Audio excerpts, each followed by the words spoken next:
खोर्धा जिला चिलिका ब्लॉक बालिया बौलबंध मुख्य रास्तार अमरा ओली थिबा शंख पलटिछि एबे मरणजंता घटुछि अनेक दुर्घटना। शंख उभय पार्श्व कंक्रीट ढलाई भांगी लुहा रड़ बाहर को बाहरी आसी अनेक समय दुर्घटना घटी धनजीवन विपन्न होउछि। एही पुरातन शंखर उभय पार्श्वर गार्डवाल संपूर्ण भांगी जाइतिबा बेले तळपटे लुहा रड़ बाहरी गलानी।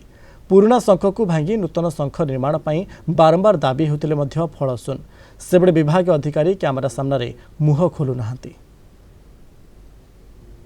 यार पूरा निम्नमानर जहाँ कम होईची एगुड़ा सब आगुरी दीर्घ 40 वर्ष वाला कम होता तापर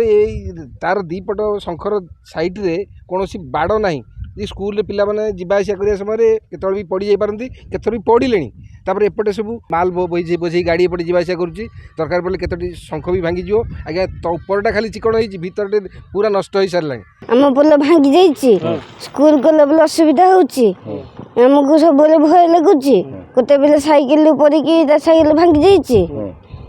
दिन सरकार अनुरोध कर पोल भांगी नुआ पोलटे तैयारी हो। खोर्धा जिला चिलिका ब्लॉक अंतर्गत अमरावली शंख पाई लोक मैंने एवं नाना समस्या गति कर समस्या नहीं आज आमे चिलिका एसडीओ सहित जोगाजोग करते चिलिका एसडीओ कैमरा सामने किसी न कही से दृढ़ प्रतिश्रुति देती योजना प्रस्तुत हो सारी एवं मंत्री महोदय एथपाई शुभ उद्घाटन कर खूब कम निकट भविष्य में पोल काम निर्माण हम एवं लोक मैंने सुव्यवस्था लोक मैंने यही रास्ता दे यातायात करेंगे और सुरक्षित